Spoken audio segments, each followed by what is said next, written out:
Hello everyone, welcome to RB study corner. आज के हम इस वीडियो में वर्ब के नेक्स्ट दो इम्पॉर्टेंट रूल्स को डिस्कस करेंगे, क्योंकि हमने ऑलरेडी वर्ब्स के एक पार्ट अपलोड कर चुके हैं जिसमें हमने दो इम्पॉर्टेंट रूल्स को डिस्कस किए थे। और आज हम क्या करेंगे, नेक्स्ट दो और इम्पॉर्टेंट रूल्स को डिस्कस करेंगे। वो इसीलिए क्योंकि आपने जो भी कॉम्पिटिटिव एग्ज़ाम्स देते हैं जिसमें आपको इंग्लिश सेक्शन में दो पार्ट आता है, एक होता है error detection and the second one is cloze test.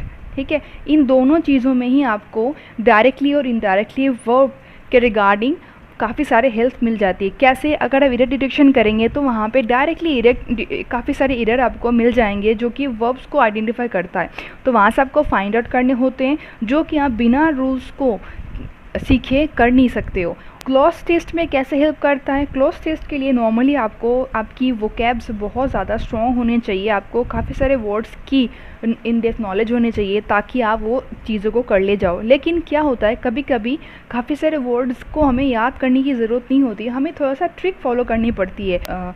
वो जो ब्लैंक होता है उसको आपको फिल करने के लिए क्या होता है, छोटा सा ट्रिक लगाने पड़ते हैं। जैसे अगर आगे कोई वर्ब लगा होगा तो उसके बाद वाले वर्ड क्या यूज़ हो सकता है। अगर कहीं भी प्रोनाउन होता है तो प्रोनाउन से पहले या फिर उसके बाद में कौन सा वर्ड आ सकता है। तो इस तरीके से कुछ ट्रिक के साथ हम क्या करेंगे, इन दोनों सेक्शन को आराम से क्लियर कर लेंगे। सो इसीलिए आपको step by step verb, preposition, pronoun, ठीक है, नाउन, प्रोनाउन, ये सारे चीज़ों को स्टेप बाय स्टेप करनी पड़ेंगी। इन सारे चीज़ों की रूल्स को आपको याद रखने पड़ेंगे। इसी के साथ ही आपकी क्या होगा, इंग्लिश में आप काफ़ी सारे स्कोर कर जाओगे। तो देखिए, neither, either, none, anyone, each, every, अगर ये सारे वर्ड्स आपको अगर किसी भी सेंटेंस में दिखता है तो ये सारे चीज़ें क्या है, प्रोनाउन और एडजेक्टिव। ठीक है, इसकी तरह अगर यूज़ होता है या तो प्रोनाउन की तरह यूज़ होगा या तो एडजेक्टिव की तरह यूज़ होगा, तो जो वहाँ पे वर्ब यूज़ होगा वो हमेशा सिंगुलर फॉर्म में यूज़ होगा। ठीक है, समझ में आ गया? जैसे neither of the two boys have done it, मतलब इसका मीनिंग क्या है, दोनों बॉयज़ में से कोई भी उसको वो काम नहीं कर पाए। ठीक है, neither of the two boy have done it, neither of the two boys have done it.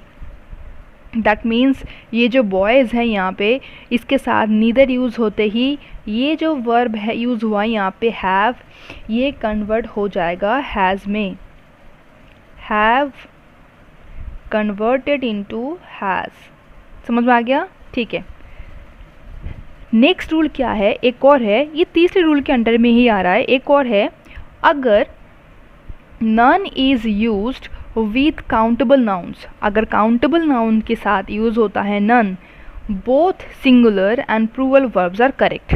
Means क्या है, अगर नन यूज़ होता है किसी भी सेंटेंस में, किसके साथ, काउंटेबल नाउन के साथ यूज़ होता है, और वो काउंटेबल नाउन अगर सिंगुलर होता है, अगर प्लूरल होता है वर्ब, तो दोनों ही इन केसेस में सही होगा।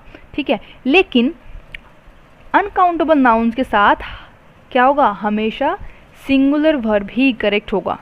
फिर से समझा देती हूँ, अगर नन वर्ड आपको कहीं पे भी दिखे, नन वर्ड यूज़ हो रहा है काउंटेबल नाउन के साथ, सिर्फ और सिर्फ काउंटेबल, मैं सी लिख देती हूँ। ठीक है, काउंटेबल नाउन के साथ अगर यूज़ होता है तो इसके साथ जो वर्ब यूज़ होगा वो दोनों हो सकता है, सिंगुलर और प्लूरल। अगर दोनों ही लिखोगे तो दोनों ही राइट होगा।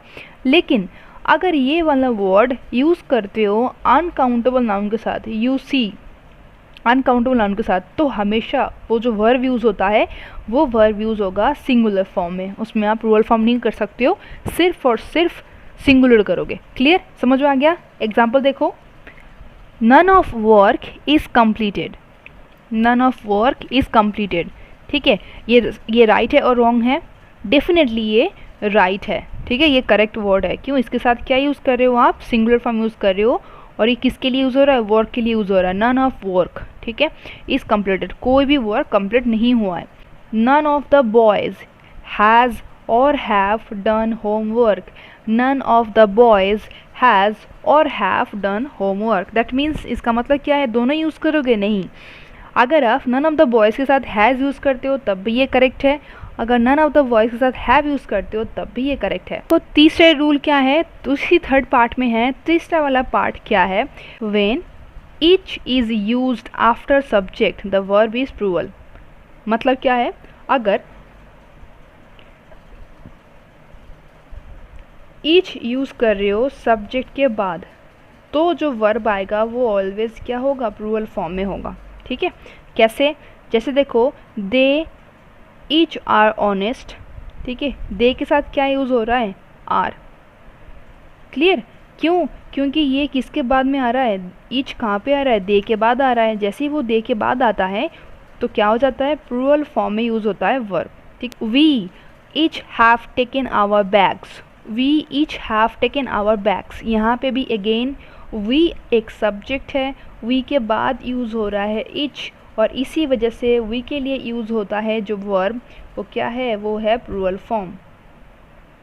समझ में आ गया वर्ब की कंडीशंस, वर्ब के रूल्स। अभी तक हमने 3 रूल्स देखे हैं। रूल नंबर 4 देखो, plural nouns explain specific amount, sum, distance, quality, time, period as a whole the verb should be singular. अगर पूरे सेंटेंस में वर्ब अगर क्या होता है, जो प्लूरल नाउन्स को एक्सप्लेन करता है, स्पेसिफिकली क्या है, अमाउंट से, अमाउंट के लिए, सन, डिस्टेंस, क्वालिटी, टाइम, पीरियड्स, इन सब को अगर इंडिकेट करता है, ठीक है, तो जो वर्ब क्या होगा, ऑलवेज सिंगुलर होगा। नाउन हमेशा प्लूरल होता है तो उसके साथ क्या यूज़ होगा, वर्ब हमेशा सिंगुलर होगा। कौन से कंडीशन में, जब सेंटेंस में क्या होगा, नाउन को एक्सप्लेन किया जाएगा स्पेसिफिकली, अमाउंट के लिए, टाइम पर्पस में, पीरियड के लिए, क्वालिटी बताए जो, डिस्टेंस बताए जो, सन के रिगार्डिंग, तब होगा सिंगुलर फॉर्म। कैसे, एग्जाम्पल देखो, 4 miles are not a long distance, ठीक है, 4 miles are not a long distance. देखो यहाँ पे जो वर्ब यूज़ हुआ है, ठीक है, वो क्या यूज़ हुआ है, आर यूज़ हुआ है, क्योंकि 4 miles क्या इंडिकेट करता है, डिस्टेंस इंडिकेट कर रहा है। तो अगर ये डिस्टेंस इंडिकेट कर रहा है तो दैट मीन्स ये हमारे कंडीशन को सेटिस्फाई कर रहा है। तो इसके लिए हमें क्या यूज़ करना है, आर के जगह पे यूज़ करना है इज़। तो क्या बनेगा, ये बनेगा 4 miles is not a long distance. समझ आ गया। एक सेंटेंस और देखते हैं, 200 rupees were a large amount 50 years ago। ठीक है, 50 years ago 200 रुपी बहुत बड़ा अमाउंट हुआ करता था। ठीक है, इसमें क्या है, 200 रुपीज़, 200 रुपीज़ के साथ देखो वेर यूज़ किया है, तो ये क्या इंडिकेट कर रहा है, ये अमाउंट इंडिकेट कर रहा है, मतलब कंडीशन सेटिस्फाइड है। तो यहाँ पे वेर के जगह पे क्या होना चाहिए था, वेर के जगह पे होना चाहिए था वॉज। अगर ये वॉज होता तो हमारे सेंटेंस करेक्ट होता। क्लियर, तो 200 rupees was large amount 50 years ago। हमने वर्ब की टोटल 4 हमने रूल्स देखे हैं। ऐसे ही वर्ब्स के कई सारे और रूल्स भी है, एटलीस्ट 14। ठीक है, अगर टोटल बताएं तो 21 रूल्स आते हैं वर्ब के, लेकिन हमारे लिए 14 रूल्स मोस्ट इम्पॉर्टेंट है। अगर ये रूल्स अगर आपने अच्छे तरीके से माइंड में डाल लिया तो आपको कभी भी एरर डिटेक्शन में कोई भी दिक्कत नहीं आएगी, एटलीस्ट वर्ब के अकॉर्डिंग। सो आई होप आपको सब कुछ कॉन्सेप्ट क्लियर हो गया होगा। नेक्स्ट डे हम क्या करेंगे, नेक्स्ट रूल्स को चेक करें। तो आज के लिए गुड बाय।